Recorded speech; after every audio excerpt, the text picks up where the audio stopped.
I guess with that, we could probably start with your thing, and then maybe some more people will trickle in. It's 7:05 now, so I guess we could get into that if you're ready. Yeah, absolutely. So, first of all, I want to just say thank you to the Turning Point chapter out of Paula Ridge High School. You guys, it's a pleasure to be, at least virtually speaking, in the state of Pennsylvania, because if we have good turnout in the 2022 midterm election here, I can say, hey, look, I helped. But no, seriously, I wanted to first start off by acknowledging the passing of an absolute conservative legend in Rush Limbaugh. He very tragically passed away this week, and I just wanted to point it out because he is someone who ultimately will go down as much more than some conservative commentator or some conservative radio show host, right? He was and really is the godfather of all modern American conservative media, right? So he was the first, and none of this that we have today would exist without him, without Rush Limbaugh. Everything from older things like Fox News to like people like me and the internet wave of conservative, even stuff like this, kids joining these chapters at their schools and stuff like that. None of this would have existed without Rush Limbaugh. He was the godfather of it all, and the impact he had was enormous on all of us, even if we weren't even listeners of him ourselves. We are really driven and inspired by his legacy in ways that we can't even measure. So I really wanted to quickly pay my respects to an absolute legend, and I think it's now up to all of us to carry on and fight for his legacy. So that's exactly what we're doing, right? And I'm sure Rush would be proud of all of us for doing this. But I was thinking about what to speak about with you guys, and then the other day it kind of came to me with the passing of Rush Limbaugh, because you guys saw, I'm sure you all saw it, in the wake of his death, the left on Twitter and beyond Twitter started doing exactly what they do best, and which was celebrating the fact that one of their top political opponents was dead. Okay, you saw on Twitter alongside Rush Limbaugh, you saw that rest in piss and rotten hell were trending, right? And I mean, people in the masses were just celebrating the fact that he died. And I'm sure if any of you guys posted about his passing on your own social medias, you probably got someone from school. I mean, I don't know, like, I hear your school's a little bit more right-leaning than most places, but I'm sure, you still got someone, if not many people, swarming you with, oh, he was a terrible person. I'm glad he's dead. Rest in piss. I'm sure Emily ACAB BLM with her she, they pronouns in her bio was all over you, making those dog barking noises, right? Like, this is genuinely just how they were behaving. And, I saw a lot of conservatives rightly express a lot of shock and outrage at that behavior because it was abhorrent and it deserved that shock and that outrage. But, I also thought to myself, I realized that conservatives should no longer at all be shocked or surprised by this behavior, because this is simply who they are, and we ought to know that by now. What they did with Rush Limbaugh was not new behavior from the left, right? You saw them spread a bunch of supposed quotes around Limbaugh and that he supposedly uttered over this course of his 40-year-long career. And they were like, hey, see, this is the proof that he deserved to die. See, he said this. This is why we want to piss on his grave. By the way, many of which are actually false and unproven. I mean, if you ever wonder why there's no audio or anything for most of the quotes that you see them sharing around, that is why. It's actually because they're fake. And I mean, even people like Nate Silver and organizations like Snopes have put out articles in the past outright stating that these quotes that you see spreading around the internet are made up. So if any of you, you can research it. A lot of these quotes are just Google the quote if you have someone you're dealing with this and find out if it's even true. But it's like, in reality, it actually has nothing to do with Rush or anything he supposedly said. In reality, what you see going on here, it has to do with conservatives in general. Right? It had nothing to do with Rush Limbaugh, them celebrating his death. That was Rush's ultimate high crime. Nothing he said in general. It was just that he was a conservative, and notably, he was a great threat to the media establishment that he took on.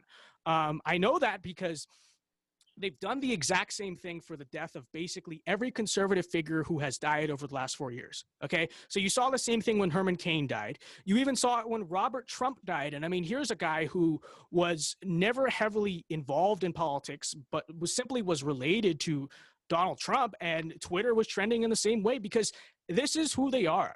And that's what I think people need to understand. It's like, you shouldn't be surprised when they act this way. You should actually expect it, because simply put, it's not just Rush Limbaugh. It's not just Herman Cain.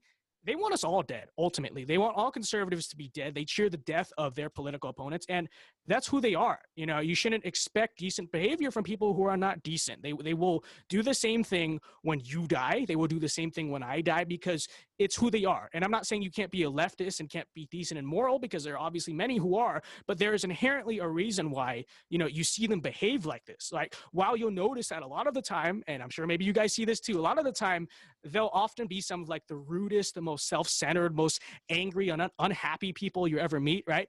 And it's because at the center of leftism is actually a lack of any sense of objective morality, right? Because that is the end goal, that is the end extreme of far left thought. You know, and I mean, if you actually ask a very devoted, genuine Marxist, many of them, not all of them, you know, believe that doctrine, but many of them will tell you that they don't even believe in the concept of morality itself, right? And this is also, you know, the hardcore end of the super atheist view of scientific materialism, right? That human beings are just stardust and nothing more. We're all just creatures and planets, you know, the creatures and animals on this planet. At the end of the day, we don't have souls. We're all just a part of nature. And in turn, right, what is the logical conclusion of that? In turn, because human beings don't have anything special about them, human beings have no, you know, intrinsic value to them. They're just animals at the end of the day. Because of that, there is no actual sense of like deep-centered morality, right? There's no, because if there's no idea of the values of humans or of human life, then there is no reason why we should, you know, ask humans to be moral, or you know, what authority does morality come from? And that's why you see, and that's exactly the problem they face. That's why you see so much nihilism on the left, right? Which is essentially the idea that life is meaningless, right? Like when you believe that life itself has no meaning, not only are you bound yourself to be like a bitter and depressing person, which explains most of these people's personalities, right? Okay. And I'm sure, you know people at school who are like that, right? But also, when you believe that life itself is meaningless, what other reaction should you have to people that you personally didn't care for their death other than to celebrate it? You know, after all, their life itself had no meaning to begin with. So, you know, from their point of view, and that was kind of a tangent, but, you know, from their point of view, why was it, from like what they're thinking, why was it wrong for them to celebrate Rush Limbaugh's death, right? And, you know, it's a spectrum, obviously. So not every leftist believes all the way that morality doesn't exist and that all human life is inherently meaningless. In fact, very few of them actually go there, like to the full-on point of being like this hardcore emo that believes in like nothing, like it's all fake, right? But at a pretty midway point along that spectrum, you start to get to the point where you believe, you know, hey, maybe my life, right, and my rights, or what I believe to be my rights, matter, but the lives of those who are against me and who disagree with me, they don't, right? Their lives and their rights don't matter. And that's where most of these people that you see celebrating death like this, that's where they're coming from, right? So that, I would say that's the reason as to why. You shouldn't be shocked at the way they treated Limbaugh and his death. That's simply what they think of us, right? And all of us. They view all of us as conservatives like this. And, you know, at this rate, you know, if they're not holding parties when I die, like I'll feel like I've been sold a false bill of goods, you know, because it's kind of an honor, right? It's kind of an honor to be so hated and so vilified by such sad and pathetic people to a large extent. And, you know, to you guys who are on campus, like, you know, just keep that in mind. Like, you might be getting a lot of hate, but keep in mind, who are you getting the hate from? Is it people that you really care for their opinion, or is it people where you're like, okay, you're kind of a terrible person anyway, I don't care what you think, right? But I would say that the reason I say this, and the reason I bring up this whole story around Limbaugh, is that, you know, watching that all happened, I was kind of reminded of what and who conservatives are really up against in this country, right? Just seeing that all happen. It's that. It's the rotten hell and the rest and piss people. That's who we face, you know?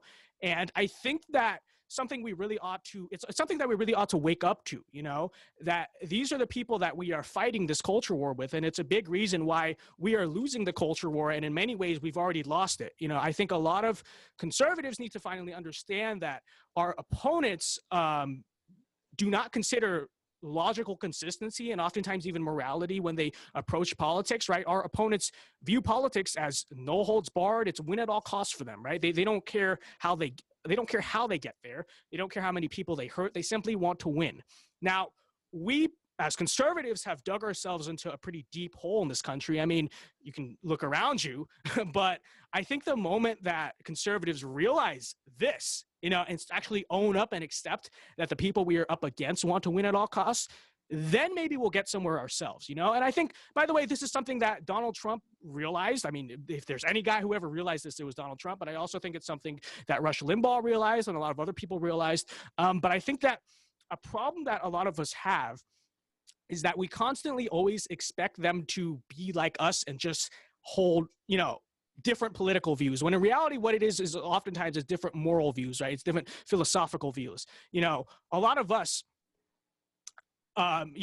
constantly expect like honesty and decency and consistency from these people. And, that special word unity, right? We expect unity from them, and time again, we're just completely stood up by them, pied in the face, and completely disappointed by them. And it's like, why do we keep setting ourselves up for this? Okay. Like, we should know better by now. I mean, I think in my opinion, we kind of developed this losing attitude, right? Like I think for decades, we've been the most gracious losers in this country, right? Like, I may have lost, and you hear some people say this, although I think this is sort of fading out because people are realizing that it doesn't work anymore. They're like, I may have lost, but at least I stood firm on my principles, right? I may have gone down totally and they wrecked the country, but I stayed consistent till the end. And it's like, okay, I'm not saying to abandon your principles, because your principles are very important, but you should care so much about your principles that you're willing to take personal risk to actually stand up for them, right? Because first of all, your opponents aren't playing fair to begin with, right? So why do you accept the premises of an unfair game?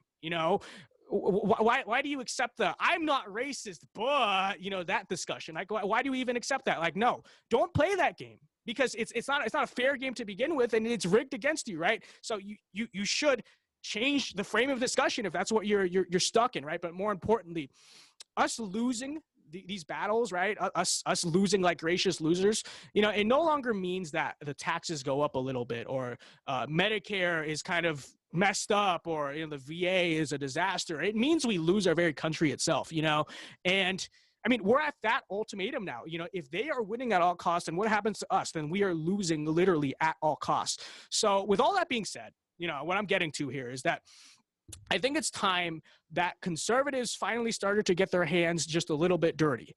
And that doesn't mean, I'm not saying, to celebrate death in the way they are, because that's just disgusting. And it's not politically beneficial either, but that whole debacle that they engaged in, I think it serves as an example, right? It serves as an example to show like, hey, that's what we're up against, right?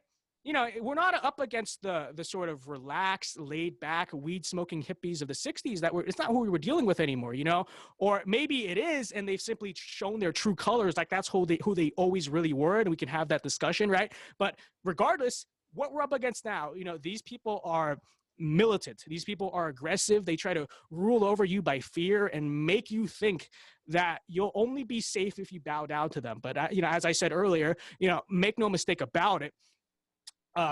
That's not an escape, bowing down to the mob, that's not an escape, right? You just ask the 40,000 people who were guillotined during the French Revolution, and they'll tell you, you can't cope out of this. You can't get out of this, so now we're in this position where either we get crushed or we stand up for ourselves. Like, that's only two choices. Silence is violence. I'm not going down that road, but there is truth to that. If you stand on the sideline in a way, as they always say, in the opposite direction, but it's true. If you stand on the sideline, you ultimately pick one side or the other. So, I think I'm preaching to the choir when I say this, right? Because clearly you guys are all outspoken young conservatives, and I think that's great, but I want to encourage you to continue it and even expand it if you can, And I'll say this, I think there's a lot of things in this country that conservatives need to start doing differently. But I think most of all is we just have to start to have guts. I mean, we have to be fearless, not only, because the people we are up against are extremely vicious and sociopathic. And, that alone takes a lot of courage to deal with. And I'm sure you guys deal with it. But also it goes beyond that, because not only are they crazy, okay, but they also hold the power in society, and we don't, okay, in basically every aspect, whether it's on the governmental level, economic level, cultural level, personal level. they hold the power over you in society. Okay. And I know that's something that might be kind of depressing to hear, but it's true. And it's something that conservatives need to hear because they need to wake up, right? Because it's something we need to realize that it's gotten this bad. And we need to realize that if we actually want to start to be honest about what we're going to do about it, right? We have to first recognize the true scope of the problem, right? And let's face it, we are already in the final stages of basically handing over all of our institutions to them, right? It's not even deniable at this point. And if we're doing that, right, the obvious question is, if we're giving them all the power, what exactly do they plan to do with those institutions once they have full power over them, right? Are they going to give us a seat at the table when these people control it? And, you know, I think we know the answer to this question. They haven't exactly kept it a big secret here. What's going to happen to us ultimately when, you know, they are given full control? It's bad. It's abhorrent. It's scary what is inevitably going to happen to us. But the thing is, they have the power to do it because they control everything. They control the narrative, they control the culture, they control the society, they control the information. You know, there's a reason why conservatives get I'm sure you guys face this, you know, conservatives get persecuted so badly for even slightly dissenting from the wokesters, right? And I'm sure, you know, I'm sure you faced it. Meanwhile, you see at the same time, leftists get away with everything. You see these conservatives get canceled, like not just canceled as in people say mean things to them, canceled as in like their lives are ruined, you know, for saying the equivalent of a lot of things that leftists say on a regular basis. Well, you know, and you might have seen stuff like this happen and be like, why is that happening? Like, that's not fair. That's hypocrisy. And, you know, it is hypocrisy. We all know that, but they don't care because they are the ones who control the institutions, and their goal is to use those institutions against you, right? Their goal is to create a two-tiered society that picks winners and losers based on your loyalty to the party, okay? And we know where we've seen that before. But when I say that the conservatives of this generation have to be strong, I say that with extra emphasis, right? Because it is generations of weak conservatives that got us to this point. You know, for decades, the conservatives of the past, right, had their chances to stand up and stop this from happening. They did. And back then, because we used to control the narrative, we used to control, you know, the culture, we actually had the power to do it, right? It really wasn't that hard to do it. It didn't really take a lot of courage. It simply took a lot of effort, right? But they didn't do it. And I guess that was their fatal flaw. They didn't do that. In their weakness, they chose to defer the fight down the road, right? They are the ones who let this get out of control. And sorry to any boomers who are in the event, but, you know, and I'm glad you're here, but it's true on a generational basis, right?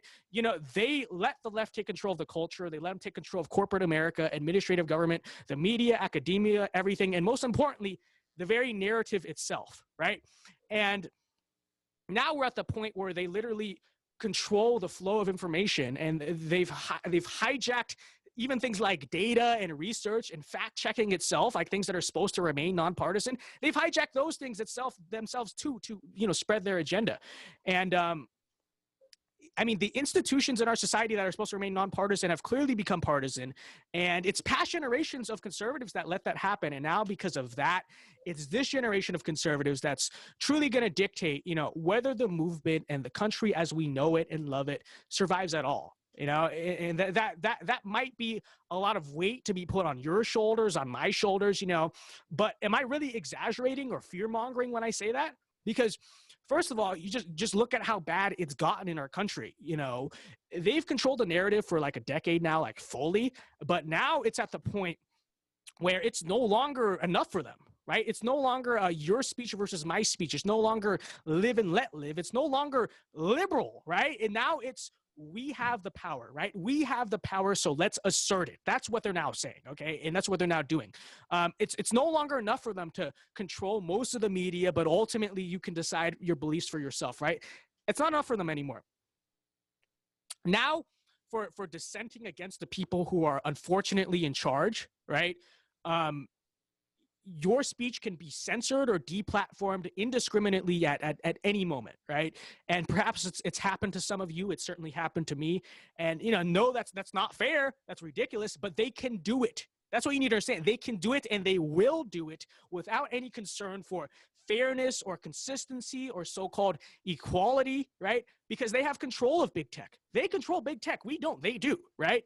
And we can sit here and pretend to justify it. I mean, frankly, I think this is kind of a cope, but we can justify it by saying, oh, they're private companies or something like that. But we all know, right? Ultimately, these social media platforms have become the new town square, right? They are the number one place where political discourse takes place in the 21st century. So what happens when this reaches its logical extreme? Like it gets worse and worse. You can see where it's pushing, right? What happens when this reaches its logical extreme where conservatives simply aren't allowed on these apps at all, right? Does that look like a free market or a free country to you? You know, the people who run or want to run the government colluding with the people who run the big corporations to crush political dissent by the little guy? You know, no, it doesn't. And that's not freedom, okay? That's not freedom. And any conservative who tells you that's freedom is probably bought off by them because it's clearly not, you know? And that's the type of thinking, I would say, that got us here in the first place, right? This whole hands-off big tech thinking needs to stop, and it needs to stop now because, as I said before,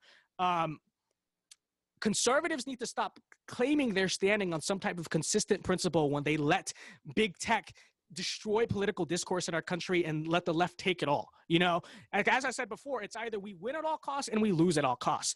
But I would also say, just to address this point, you know, that there's literally nothing conservative or even anything pro-market about in saying that it's okay for a small monopoly of big corporations, you know, to be allowed to act as a one-party state and to control the very flow of information itself, right? Especially in a way that's ultimately damaging to American ideals, okay? And there's nothing conservative about just sitting back and allowing conservatives to be kicked out of the discourse and handing all of it over to people who are not conservatives, you know? And we can talk about that more in the Q&A if you want, but it goes much further, I think, than the social media issue. You know, it's not just you get kicked off Twitter anymore. You know, for being a conservative, you can also be fired from your job, blacklisted from ever being able to find another one, and denied the basic things that you often need to live in the 21st century, like online banking services or access to Google. And we know that they're willing to do all of these things because we've already seen it happen, and we know they're coming for us next eventually, right? And likewise, they can do that. They can do it too, because again, like I'm going to keep saying, they control it. They control corporate America too. I think that's something, you know, conservatives really need to wake up to, is that the left actually in many ways now controls corporate America, you know, and this is something I know a lot of conservatives are scared to say, but the reality is that corporate America is not on our side in this battle. You know, I'm no socialist. I'm a capitalist. I'm a market guy, right? But I believe that we ought to be practical about these things, you know, that the markets ultimately exist and to serve and benefit us, right? And to make us more free. And look around you, you know, is corporate America taking the side of conservatives in these battles? Better yet, is corporate America even taking the side of America or its people or simply freedom in any of this? I mean, no. Corporate America has been taken over by them too. In many ways, they found a convenient ally in the woke left because they share a lot of goals, realize it or not. But I think conservatives should be insulted that it's like, we are the ones for years who tried to defend these corporations and explain like why they're good for society. And yet here they are putting up the BLM fists, employing forced diversity quotas and giving everyone white privilege training, right?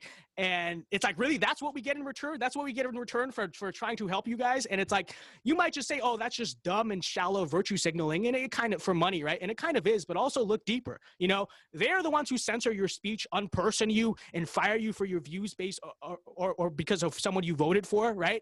And that is not shallow virtue signaling. It's not, oh, you post the rainbow profile picture during June. That is a serious threat to political discourse in America.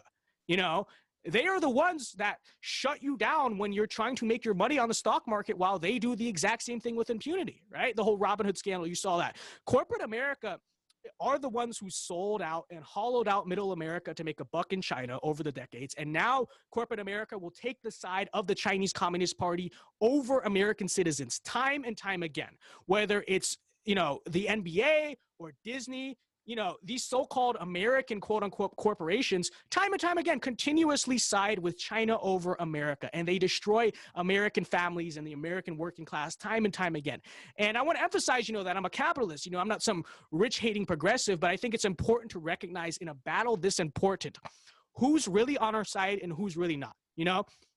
I'm not for nationalizing our companies or imposing any type of high taxes or regulations on them all, but I am saying that if we need to rein them in to save our country, we ought to rein them in and not even think twice about it, you know? And perhaps now's the time to actually do it because, you know, like I've been saying, we're at the point, conservatives have let this slide for so long that the corporations and the so-called free market that we defend has been hijacked by these people. And now they are trying to use it against us to crush freedom and to crush us, right?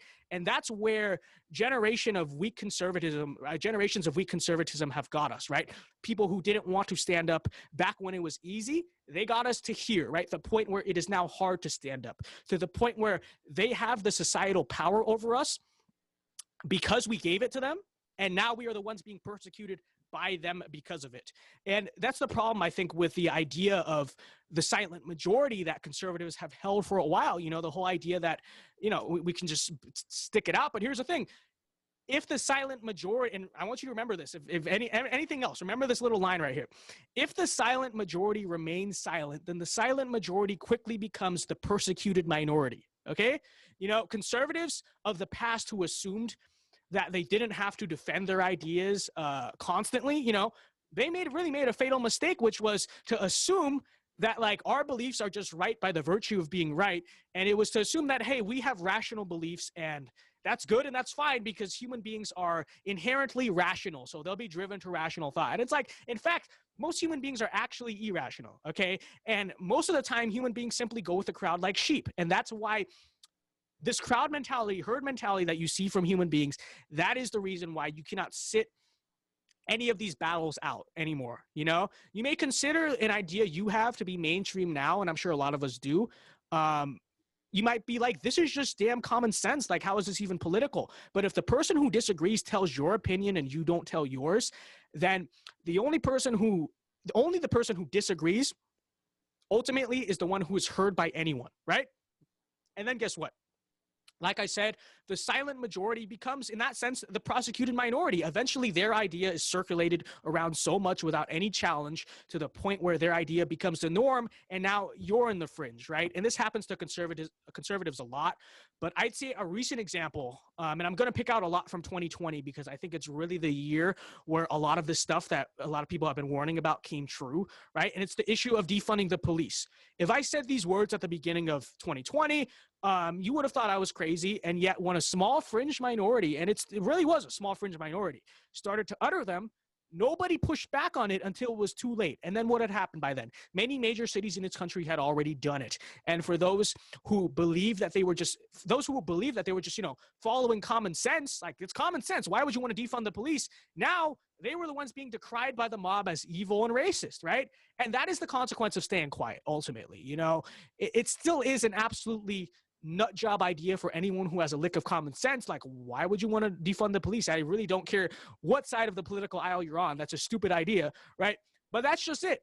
That's why so many people that you probably know and probably deal with sometimes at school are actually on the side of defunding the police. You know, you say an idea enough, people will just start to follow these things, right? And that's why authoritarian governments, you see, like, you know, like North Korea, you'll see them sometimes put out the most ridiculous propaganda stories, like Kim Jong-un, you know, he walked as soon as he was born, he could walk and speak, right? It's like, it's just ridiculous. But it's like, if you could just say stuff for long enough, people eventually believe it because they believe that is true, you know?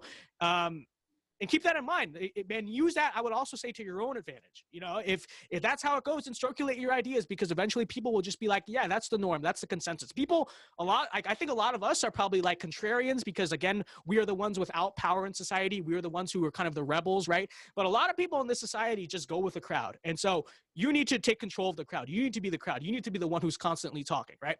But I want to finish here by saying that I think 2020 and all that happened last year should have really been the wake-up call for us as conservatives, right? Because, you know, I think for decades, we sort of saw these problems and these ideas creeping up on us, but we always kind of assumed like we can catch up to it. The change will be slow. The decline will be gradual. And that's the exact opposite of what has happened, you know? It was less like a fire slowly burning down our house and more like a fuse of dynamite. Like once it was lit, it blew the whole house up, right? We saw this in the year 2020.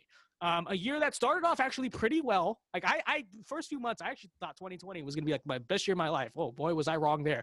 And then, you know, in the span of a few months, the government was telling you that you couldn't leave your house, and the mob was outside your house threatening to burn it down. Like we saw Western civilization basically almost collapse in on itself in the span of a few months, and it was like one of the to a lot of people, it's like one of the craziest things we'd ever seen, right? But that's the thing. Ultimately, when change comes, it will come fast, right? And that's the thing. That's the thing that conservatives kind of miss a lot of times, because conservatives, you know, by nature are, well, you know, conservative, right? So we believe that rapid revolutionary change is usually bad for a society, because it is, right? You know, we understand human nature, and we understand that rapid change is not good on people or on societies. But I think the mistake we make again is assuming that our opponents operate in the same sphere that we do, right? We should understand that they don't operate by the same rules or framework or ideas as us, right? You know, these people are the people that literally try to defy human nature, you know? I mean, these are the same people who think that men can magically become women if they feel like it, and that you can just lock an entire society in their houses for a year and expect everything to be fine with them, right? Some of these people believe that the very concept of private property is just some arbitrary thing that Western society made up, and that we can abolish the concept of it to establish a utopia, right? And as I mentioned earlier, these are also the people, many of them, who believe that human beings will just magically police themselves in peace if you got rid of the police force and the guns, okay? So these are people who inherently believe ridiculous things that go against human nature. So keep that in mind, because my point in saying that is that when their change comes fast, right? The revolution starts in the blink of an eye, and they really don't care. Are we changing society too fast? Can people really handle it? Like, that's something conservatives think about because they care about stuff like that. But again, keep in mind who you're dealing with here. And so therefore, because of that, because of just how rapid their change comes once they have the power, that's why I say so strongly that there is no time for conservatives to wait, okay? There's no time for conservatives to delay, no time to be weak, because as we've learned empirically, this stuff is not gradual. This stuff is not gradual, right? Nor is this stuff easy to reverse once it's done, you know? 1 minute, everything is going fine. Next thing you know, before you can blink, because you didn't catch the problem, now they're burning down your business and tearing down statues of George Washington. And guess what? When that happened for real, we as a nation were powerless to stop it or stand up to it at all, because again, conservatives did not hold the power in society, okay? The left does, they do, okay? And that was the lesson we unfortunately learned in 2020 and 2021. They have power over you, they will use that power against you, and you really have nothing organically to stop that. And I don't want to say that to discourage you. I want that to motivate you, because now you're no longer just some American guy with a political affiliation. Now you're at the point where you're a persecuted individual in an increasingly authoritarian society, you know? And in order for that, I think, to even have a hope at changing, it first means that we have to be fearless, you know? And that doesn't guarantee, I want to be perfectly clear. I'm not going to lie to you. That does not guarantee at all that we're going to win this battle, okay? But it's at least the start and the attitude that we have to have, you know? You can't get anywhere without a winning attitude. Like, this is not just true in politics. This is true in everything, right? And, you know, after all, to quote a very famous guy here, what do you have to lose, right? Because at this point, they've just gone full-scale dystopian, okay? That's basically what they're doing in 2021. Like, they're trying a full 1984 play at the war is peace, freedom is slavery gimmick, right? Like, they're basically trying that. I mean, you're at the point where clearly and so transparently, for example, biased media tries to paint itself as objective, where these social media, these big tech companies that claim that social media bias against conservatives is a myth when it's so clearly and transparently obvious, right? But they're like, oh, we enforce the rules fairly, you know, where governors who put COVID patients in nursing homes are said to have done a good job with COVID. I mean, you're at the point where such obvious disunity and attack is said to be unity and healing, you know? I mean, you should all know this by now, but it's obvious. The so-called unity that they're calling for, you know, you and I aren't included in that unity, you know? Unity means they unite to send us to the gulags. You know, that's what they mean by unity. The whole unity gimmick in reality is really an underhanded play at full-scale dystopianism, you know, because what they're trying to do with the whole unity thing is that we are clearly not included in, right? What they're trying to do with it is unite with everyone except half the country it's actually a really effective way to dehumanize us and completely push us out of the political mainstream entirely, right?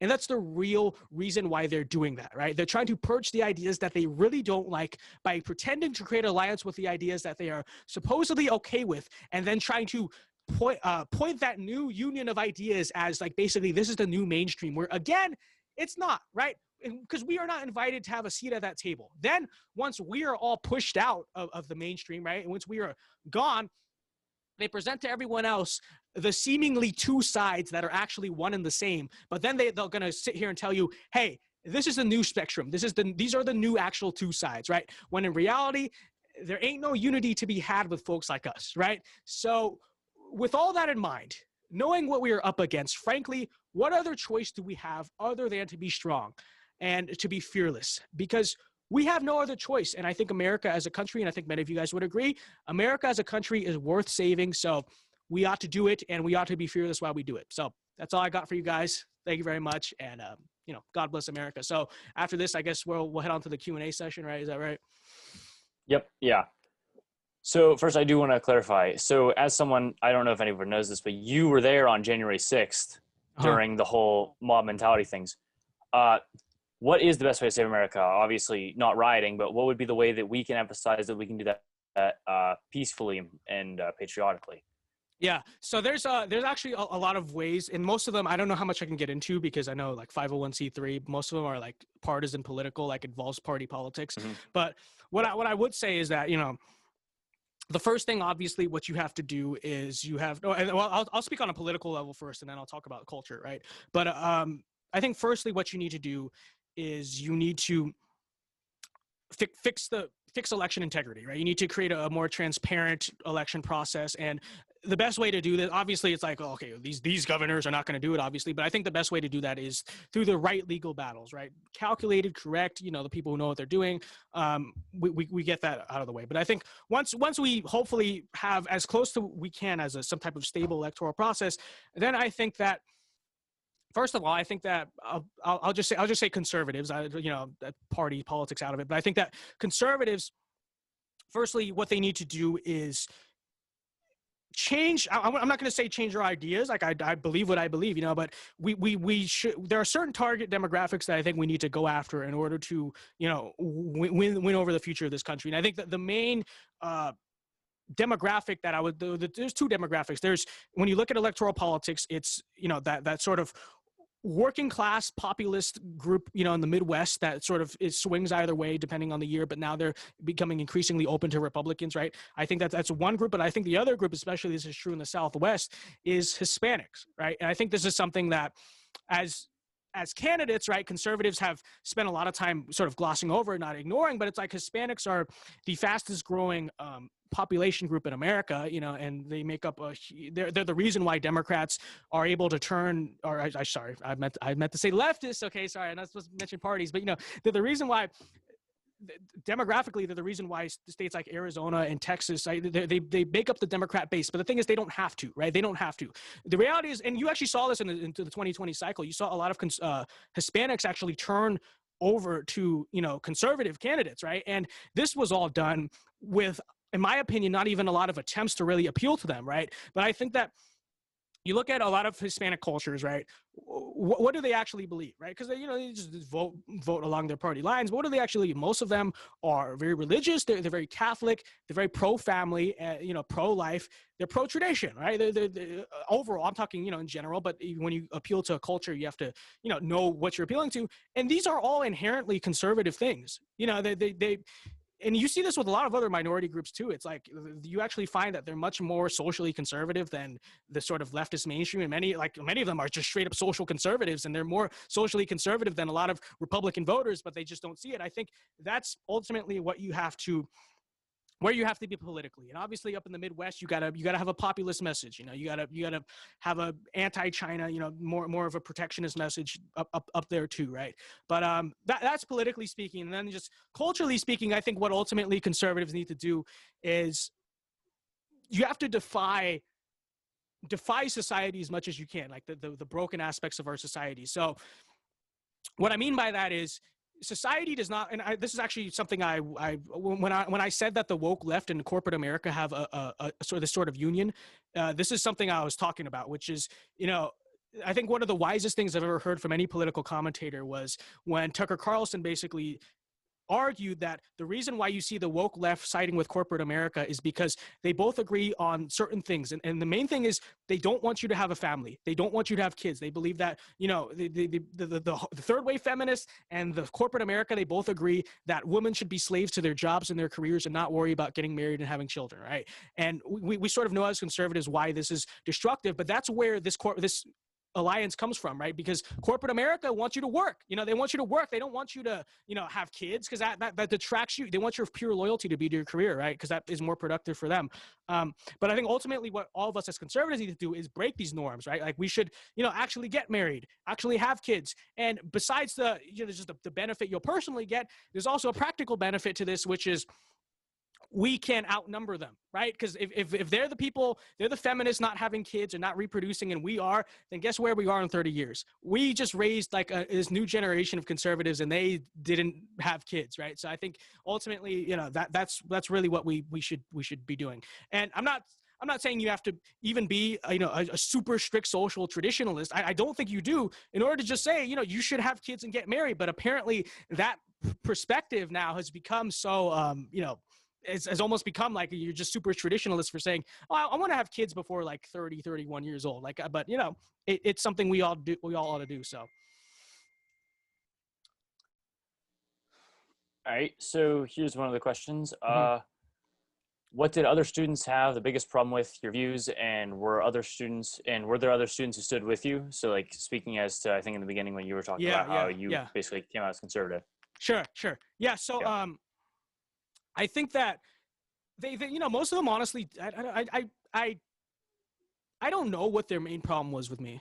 That, like, ultimately, like, I couldn't figure it out because they were just so inarticulate about it. Like they were just mad that like I was a conservative. That's basically all it was. Like I tried to figure out what exactly they were mad about, but all they could say was like, race traitor, stuff like this. So to be honest, I really don't know, but I think it's a pretty fair guess to say that they just saw that I was a conservative and were like, that's bad, right? That's about all it was. But yeah, to answer your question, I did have a lot of kids from school, and obviously a lot of people around the country, but I think especially kids from school, in the masses, many of them were too scared to actually say it, publicly, because they were just scared of the backlash and, behavior that as I said in my speech, I condemn, but it's like, it's better than nothing.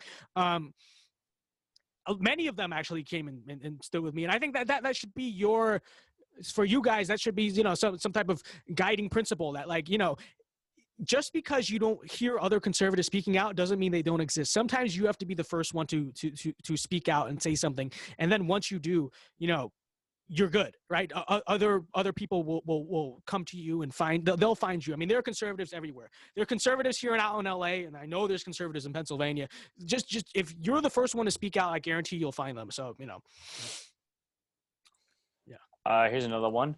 Does the hate ever really get to you? Does it get any better? I haven't gotten the same hate on your level, but still have had my name slandered because of what I believe in. Yeah.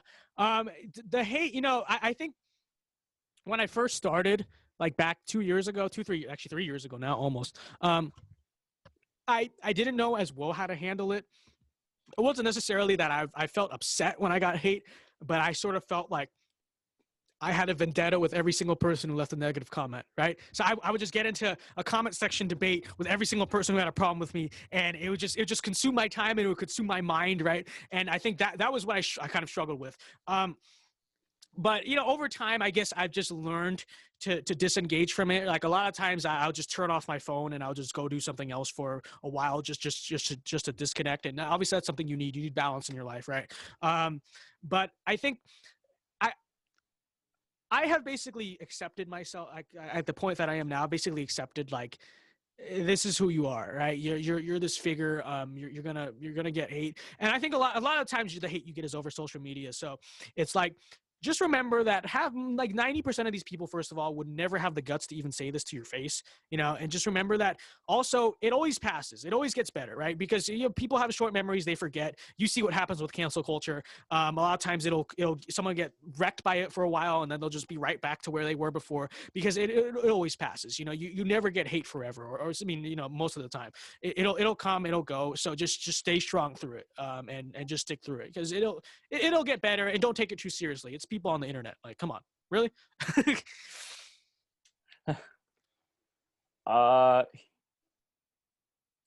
another one. Yeah. Let me see.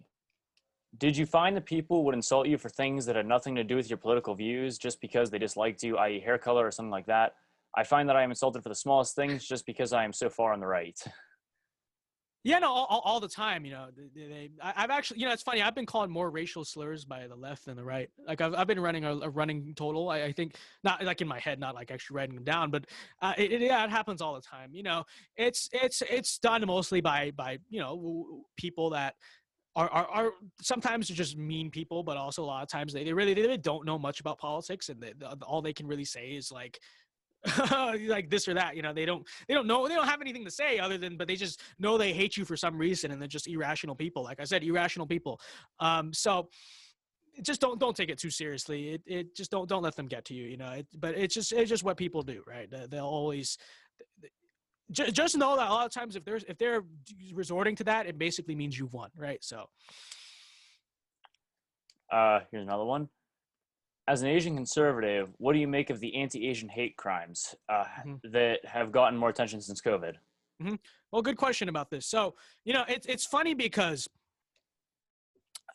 you've noticed that this really hasn't gotten the same media coverage that it would if, let's just say, for example, there was a rise in hate crimes against black people.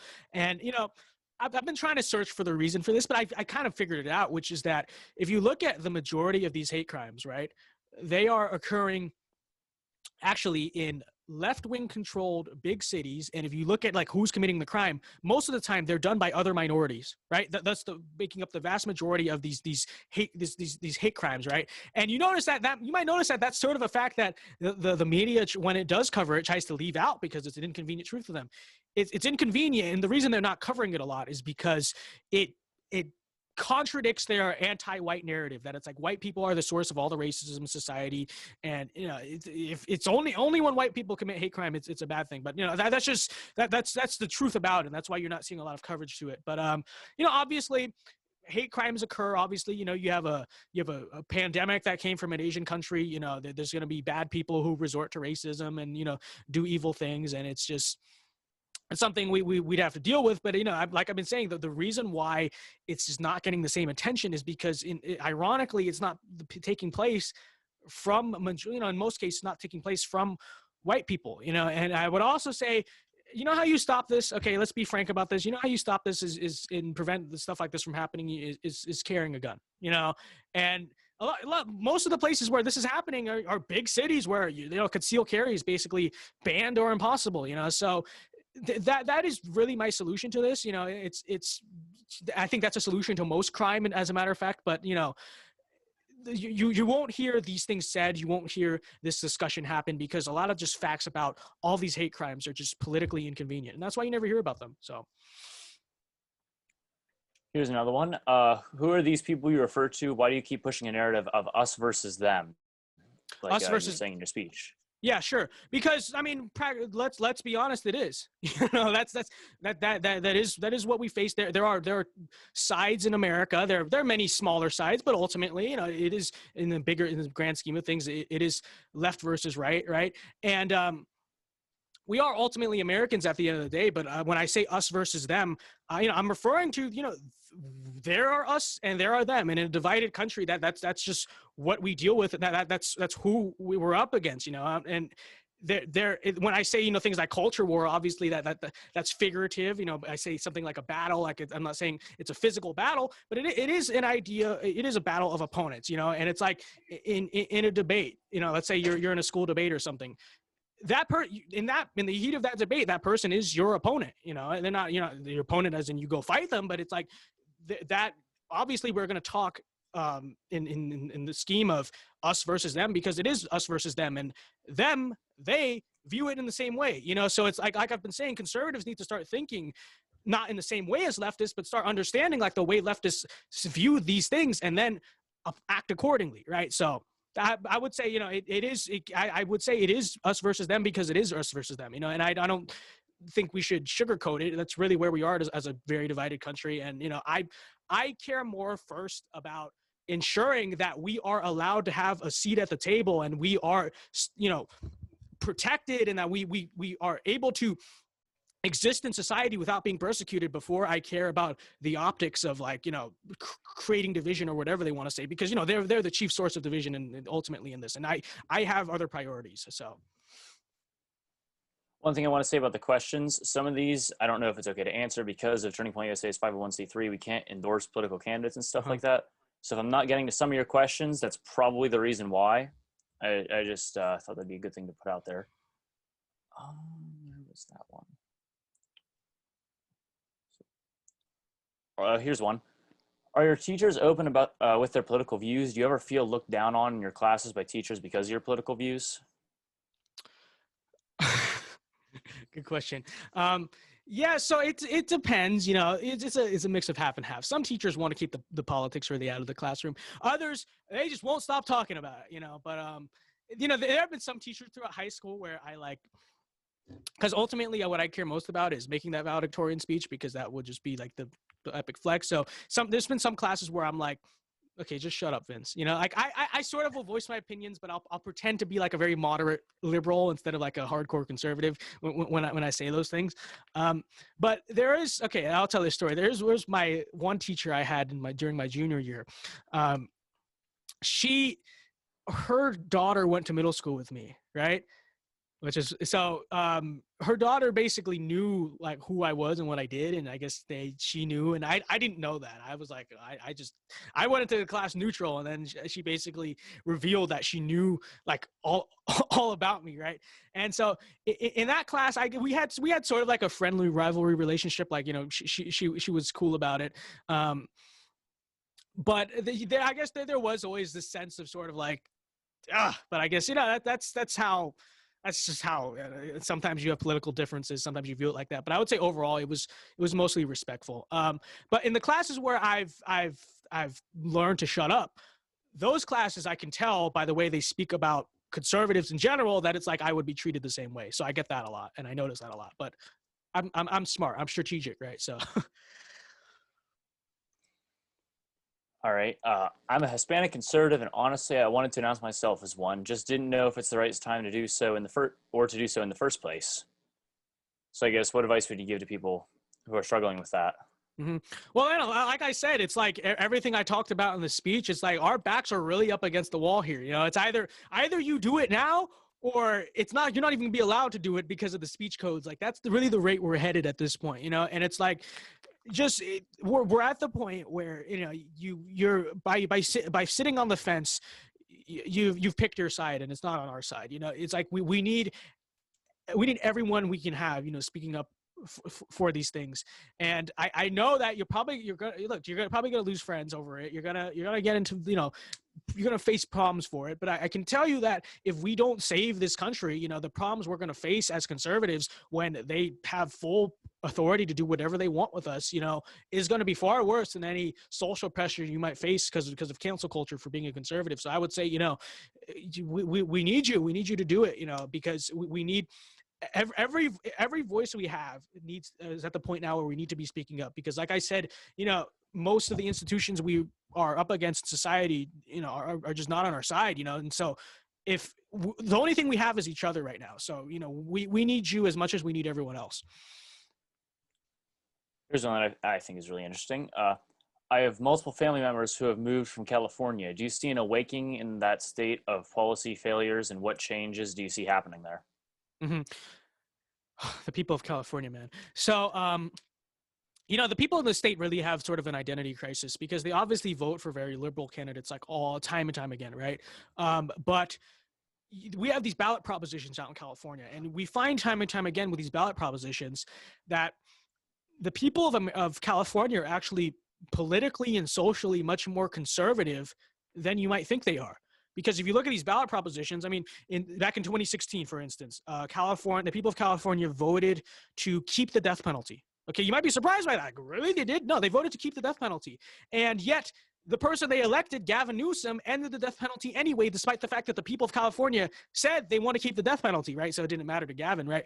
But and then look at some of these ballot propositions in 2020. You know, the fight to bring back affirmative action, that proposition struck down. You know, a lot of these diversity quota struck down, and cash bail struck down. The people of California voted very socially conservative when it came to the ballot propositions, but obviously in terms of the candidates, you saw, you know, liberal candidates like win this whole state. So there is a sort of a political. I think that people of California have been politically awake to these problems for like years now. You know, like nobody really likes Gavin Newsom. Like some people approve of him, but nobody really likes him. And you see now he's getting recalled. I mean, who knows if that'll succeed? But you know, nobody really is enthusiastic about Gavin Newsom. There is a lot of general populist discontent, even among a lot of liberals, with the political establishment in California. The problem is they just don't want to do anything about it. You know, they'll complain about all of these things. You'll hear these liberals complain about the taxes and how the state's going to hell and everything else, and then still vote for the same people, right? So that's a problem they have, you know, and it's the same problem they have with, you know, people fleeing California for other states, right? They just vote the same way. They don't actually think critically. So I think there is an awakening happening in this state, but the problem we have is that we don't channel the awakening correctly. You know, we are rightly angry at all these things, but we don't actually do the right thing about them. So that's the problem that California will have. It just will seem to always have, I believe. It largely speaking, it's mostly a lost cause. Although, you know, I think, I don't want to get into the party politics. I think it is possible for, you know, conservatives to win some legislative battles in the state, but overall, I would say it's kind of a lost cause. You know. What is the culture war you referenced earlier? So in your speech, you were talking about the culture war. Like, care to elaborate? Yeah, sure. So the culture war is a very broad concept, right? But it basically refers to, you know, it's both pop culture and sort of like deeper cultural beliefs that, you know, we have. But there's a battle obviously between leftists and liberals and conservatives over a lot of aspects of the culture. And we'll start with pop culture, for instance, right? It's like, you know, you see that Hollywood and the music industry and all these places are controlled by leftists, right? And you see that conservatives in these industries have a very hard time. And you see that in turn, the narrative that's being pushed by pop culture is a very left-wing, oftentimes very scandalous, very, very bad narrative that's, you know, being pushed to young kids and stuff like that. The culture war also refers to things like, you know, the education system, who controls it's basically a matter of who controls the institutions in our society that in turn control what people think in our society, right? So this refers to news media, academia, you know, pop culture, all of those things, right? It's the battle between liberals and conservatives to control these institutions. Corporate America, that's also something else, you know, I mentioned. And that, because ultimately all these institutions trickle down and they form culture and they form what we believe as a society. And so I would say the culture war is the battle over those things. Yep. Should we try to support businesses and corporations that support conservative values and limit buying products from liberal companies? As best we, oh yeah, of course, as best we can, I would say. You know, it is hard, you know, because it's like conservatives are just getting off the ground with this stuff, so it's like we don't have a whole lot, you know, a lot of like we have, I guess we have, you know, we have My Pillow, we have some alternate social media companies right now, but overall we are not really. You see, the Daily Wire is actually forming their own like video production, you know, we're trying to make their own movies, you know, but overall we're just getting started there, we're just getting off the ground. But I would say yes, like if there's a chance, oh, I need to buy pillows. Oh, let me buy from My Pillow, right? Like, you know, if you have these chances and you do the best you can to support conservative companies or even just made in America companies, like, yeah, absolutely, you should, because we as conservatives also, practically speaking, we need to patronize these businesses because we want to try to get them off the ground, you know, because obviously we're not at the point yet where we have our own full market, but if we can, that would be great. So yeah. I think we only have time for really one more, and then okay. we'll be closing things. Fast forward 10 or so years from now, how do you think what we say and do now on terms of with our beliefs will affect our ability to find jobs or be represented? Well, I can listen. So there are things that I like. I'm trying my best here, and I think we're all trying our best here to save this country. But I think the odds are stacked against us. Like, we are the underdogs in this fight. So when I answer this question, I guess I'm just gonna go assume things keep going the way they're going, right? Because we're obviously, if we win these things, we won't have to worry about these things. But let's say we do have to worry about these things. Okay, so let's say it just continues the way it's going. Then in that case, yes, I would absolutely say that if we don't win this, going down the road, it's going to be very hard to find jobs, find work. I'm sure if you're applying to school or whatever, you're going to face the same problems, right? There's probably going to be a blacklist for a lot of conservatives. I think the good news is that I want the ultimate goal to be where, like, we have one America, but ultimately what we're dividing right now is into two Americas, right? We're dividing into conservative and liberal America. Now, liberal America has the power because they control all these institutions. But I think with the rise of a lot of conservative businesses and culture and stuff like this, I think we might ultimately schism off into these two branches of society. And maybe hopefully in 10 years, a lot of these conservative companies get going to the point where, yeah, you might not be able to be hired by the mainstream companies. Like Amazon ain't never giving you a job, or whatever corporation you're trying to work at. But number one, small businesses, but also number two, you'll have, I think 10, 15 years from now, you have all of these conservative companies that are willing to hire you. So I guess that is the silver lining to it, right? Is that this persecution that we keep facing is eventually going to rise and cause us to create our own companies and things like that. Obviously, it's not the ideal solution, because they will still have ultimately more power unless we actually take back the institutions that are at the top of society instead of creating our own. But it is just the only solution that is left if we get to that point. Hopefully we do get to, hopefully, if that does happen, we have a lot of my pillows out there. So. Well, I want to say thank you so much, Vince, for coming to speak to us. Absolutely. Where can people find you? What different social medias can they find you on? Yeah, so you guys can find me on YouTube, Twitter, Instagram is my main platform. I got banned for a week off TikTok, but no surprise. But yeah, so my Instagram, Twitter, and TikTok handle is at thevincedao, right? Just one word, no spaces or anything. And my YouTube channel is just my name, Vince Dao. So you guys can check me out on any of those platforms, wherever you want. So, yeah. Gotta say, I love the podcast. Big listener. To anyone who is interested in joining Turning Point USA, go to turningpointusa.com. Either join a chapter at your local school or start one up like we did in Apollo. Thank you so much for listening and attending this Vince Dao Zoom webinar. I guess that's about it.